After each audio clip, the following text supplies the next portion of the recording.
রাজি হয়ে যাওয়ার পর দুই পক্ষই গিয়ে ক্ষীর সাগরে গিয়ে উপস্থিত হয়, কিন্তু একটা সমস্যা হয়ে দাঁড়ায়।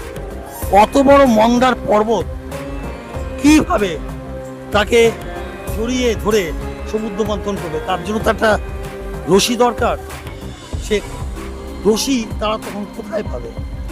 তখন তারা সবাই মিলে প্রার্থনা জানায় নাগরাজ বাসুকীকে। তখন তাদের প্রার্থনায় সাড়া দিয়ে নাগরাজ বাসুকী ওই সমুদ্র মন্থনের জন্য ওই মন্দার পর্বতটাকে জড়িয়ে ধরে। আর ঠিক তেমনি একদিকে অর্থাৎ মাথার দিকে পশুটা ধরে টানতে থাকে, আর লেজের দিক ধরে টানতে থাকে দেবতা।